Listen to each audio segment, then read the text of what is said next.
up, everyone? Welcome to Vibe Social Commentary. Breaking news. NBC News did an exclusive with the woman that is accusing Jay-Z of SA.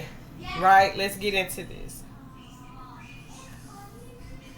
Filed a lawsuit accusing Sean Diddy Combs and Jay-Z of raping her when she was 13 years old, is speaking out to NBC News for the first time.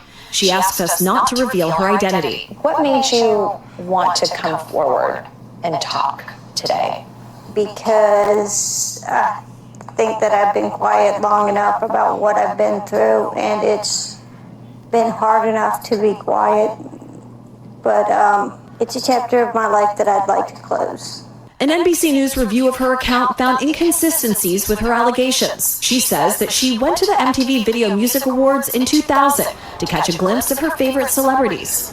You weren't scared to be all alone? No, with having autism is like feeling like you live your life in a shatterproof gerbil ball. The world's on fire. The fire is inside the ball with you, but there's no way for you to get out. In addition to having autism, the woman says she suffered a head injury. The night of the 2000s VMAs, she says a friend drove her from Rochester, New York to Manhattan, a more than 5-hour drive. Her attorney provided NBC News with the name of the friend who has since died. The woman says she spoke to Combs' limo driver, who offered her a ride to an after party. I stumbled upon Diddy's driver, who told me that I was exactly what Diddy was looking for. What did you think when he said that to you? I thought it meant that I was just pretty. She went to a White House, she says, where she spoke to musicians Benji Madden and his brother. I'm talking to Benji Madden about his tattoo because, I have about his tattoo that's the Last Supper, because I have a religious background. So it was just something to talk about. In a statement to NBC News, a representative of the Maddens confirmed that they did not attend the 2000 VMAs and that they were on tour in the Midwest at the time. At the after party, I don't know. I do not know. I do not mean to be funny. But it's just not. Man, y'all can feel how y'all feel. That shit sounds shady as fuck. That's all I gotta say. BUZBEE, you better have your ducks in a row. Cause your victim just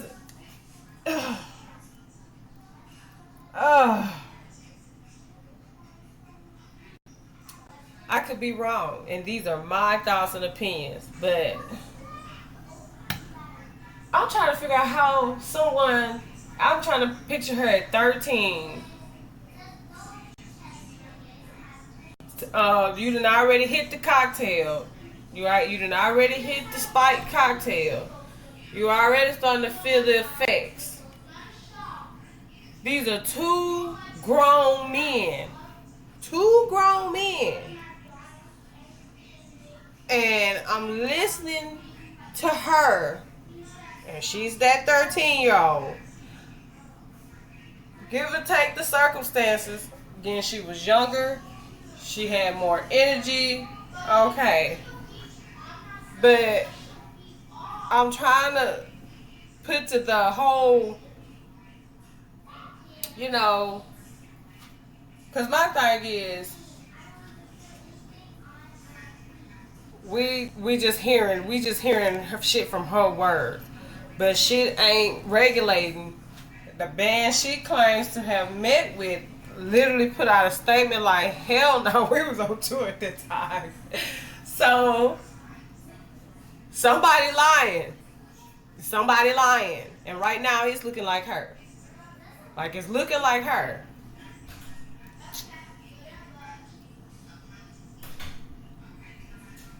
Nah.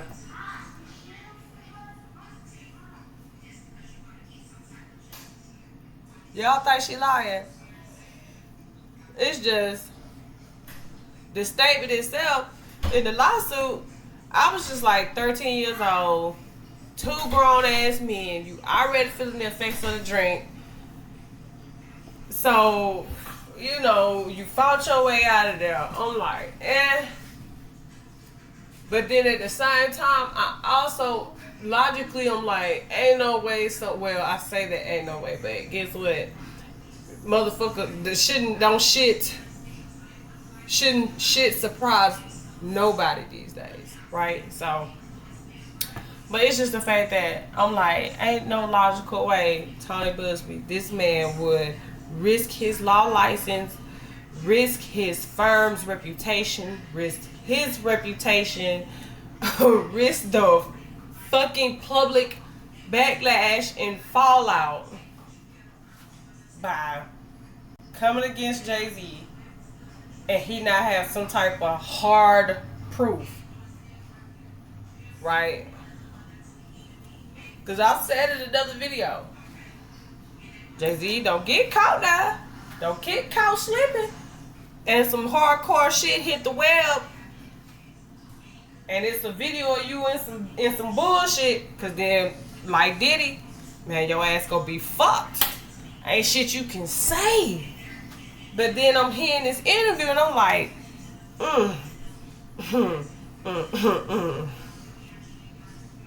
For real? Let's keep going. After party, she says she had a drink that made her feel woozy. Then she says Combs and Carter took turns raping her while a female celebrity watched. She comes in. You see what I'm talking about? It made you feel lightheaded and woozy.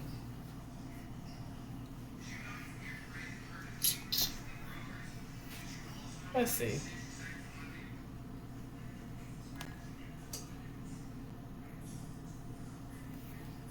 And raped me.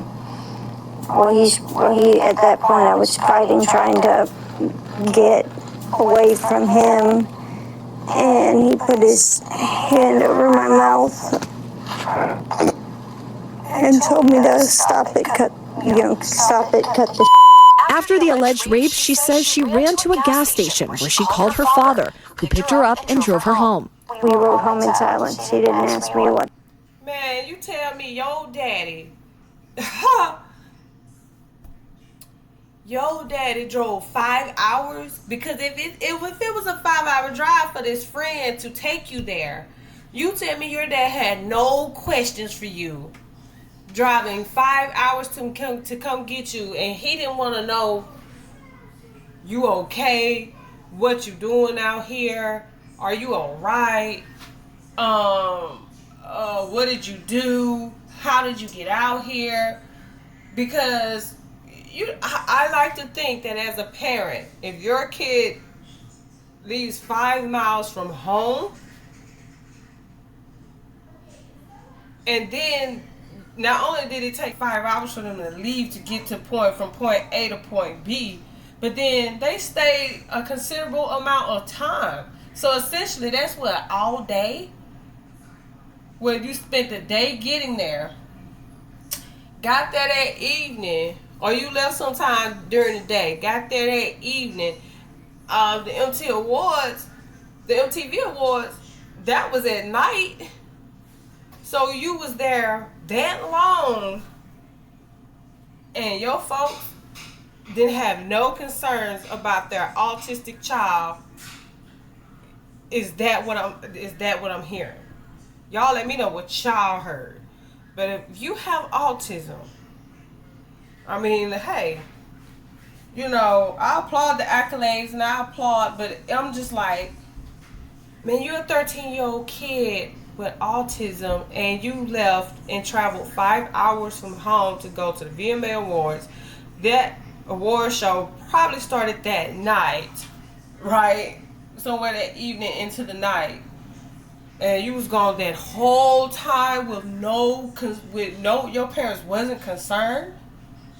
And then it could be her dad hold up, because I will say it could be her dad just was glad to hear from her. And when he went to pick her up, he was just so glad to have her with him. He was just like, you know what, I ain't even gonna ask no questions. I'm just glad I got my baby with me. I'm just glad my baby okay. It could be that. Y'all let me know what y'all think in the comments below. Hit that like button, hit that subscribe button. What happened? He didn't ask me what I did or where I was. In an interview with NBC News, her father said he could not verify the claims. Quote, I felt like I would remember that, and I don't. I have a lot going on, but I mean, that's something that would definitely stick in my mind, he said. Wow! What the fuck? Okay, so, Tony BUZBEE, if this is your victim, I gotta say, you looking real bad right now. You do. Tony BUZBEE, you looking shady as shit right now. That this does your credibility no good. And for what I just said, again, should nothing surprise nobody these days. But for you to even have the will to the audacity to put your name, your business, your reputation on the line behind this victim, it just seems like it's just reading out a payout. It's really a payout. But I ain't even gonna lie, I would have at least expected a victim. I don't know what I was expecting, to be honest. I really don't. But this was not it for damn sure. The father of the accuser don't even remember that shit. And yeah, that is something that would definitely stick out. That is something you do not forget. Man, my kid left and went 5 hours away from home with a friend. The friend is dead. So we have no way of asking the friend. The friend is dead. At the same time, hey, the friend is dead. Can't ask the friend. The father who picked her up, the father who came and picked her up, says he don't remember that shit. But he does say, hey, I got a lot going on. But despite having a lot going on, some shit that your 13-year-old, the only way, you know what, there is no only way. Because I was going to say the only way around that is she had a habit of doing shit like that all the time. But even then, you would remember, like, even then I feel like the statement he would say would be, well, technically she would leave like for bouts of time like that all the time. So if this particular, now you would expect something of that phrase or what I'm saying would be in the statement, like, well, she, if she probably did, or I probably did pick her up, but this was something that she often did. So, and couldn't recount that specific time because he does it often where she does shit like that. Now, but that's not what he said. He said, I feel like I would remember that, and I don't. I have a lot going on. But, I mean, that's something that would definitely stick out in my mind. Come on now. What? The group said at the time of the VMAs, they was on tour. Like I said, Tony BUZBEE, who fucking idea was it to do this interview? Tony BUZBEE cannot have been to clear this shit. Ain't no way the head attorney over this shit did not clear this motherfucking interview. Because again, you got a shitty ass job you gotta clean up. And it ain't no cleaning this shit up. Like, for you to, child, tell you. When he asked the woman about the contradictions in a phone interview on Friday, she said that she stands by her statements. I have made some mistakes, she said. Honestly, what is the clearest is what happened to me. The inconsistencies in her account of an incident alleged to have happened 24 years ago does not necessarily mean the allegations are false. The accuser's attorney, Tony BUZBEE, said, because we have interrogated her intensely, she has even agreed to submit to a polygraph. This has been extremely distressing for her, to the point she has experienced seizures and had to seek medical treatment due to the stress. In a statement to NBC News, Sean Carter said, This incident didn't happen, and yet he filed it in court and doubled down in the press. True justice is coming. We fight from victory, not for victory. Is any part of you scared coming out against such powerful people? Yeah, I'm scared of what happened, but I'm more afraid of letting it eat me alive from the inside out than I am of,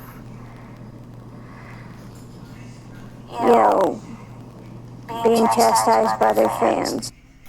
All right, Chloe Malas joining us now live. Chloe, we just heard a very strongly worded statement from Jay-Z. What else are you hearing from him and his team? Yes, so his attorney said that they're going to ask the court to, quote, dismiss this frivolous case. And also moments ago, we heard from Diddy's legal team, and I want to read you some of what they said. They said, quote, this is the beginning of the end of this shameful money grab. Remember, he remains behind bars at Brooklyn's Metropolitan Detention Center, and his criminal trial begins in May. All right, very thorough reporting there. Chloe, thank you so much for that. Thanks for watching. Y'all, let me tell y'all something. What do y'all make of this shit? Tell me in the comments below. What do y'all make of this in the comments below? Because I feel like if there was ever a case that could get dismissed, this is it. Say what you want to say, and yes, I know y'all, motherfuckers want to see Jay-Z brought down. Y'all want to see Jay-Z humbled. Hell, I do too. But do it the right way. This victim right here is not making sense. But at the same time, I don't want to downplay the fact that the victim could have and may have experienced some type of trauma. I don't want to downplay that.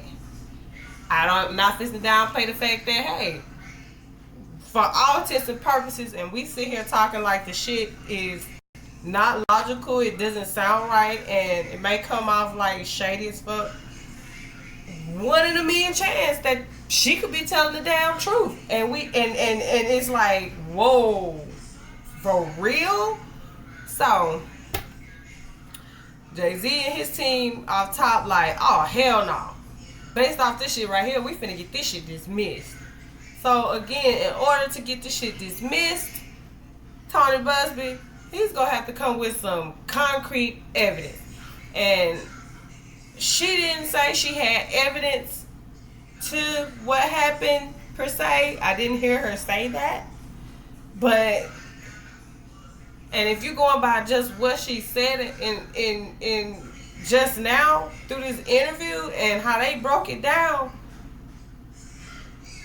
that shit don't look good. It does not look promising at all. It's gonna be like the biggest waste of time. And then from that point on, any other victims that might even want to come forward are not gonna come forward because of this shit right here. From that point on, it's gonna be like, at this point, like if this turned out to be some bullshit, from this point on, it's just gonna have people like, okay, the next person who come out, alleged victim, we gonna need to see some evidence first. We gonna need to see some type of proof. Like you gonna have to, did you keep something from that time? Did you, you know what I'm saying? Did you, I mean, if you had a phone, did you, I don't know, call somebody? Do you have text messages or something? Because this shit, it's shit like this. If it's bullshit, I will say, hit that like button, hit subscribe, ring that bell for notifications. But if this is some bullshit, it's just gonna make it harder for the real ones to come forward, and it's gonna make it harder for, victims of SA in general to come out forward, because you got people willing to file bullshit claims for a cash grab when, you know what I'm saying, there's people out here really who went through traumatic experiences and are suffering from it. But y'all let me know what y'all make of it in the comments below. I look forward to reading those comments, and I'll hit y'all in the next one.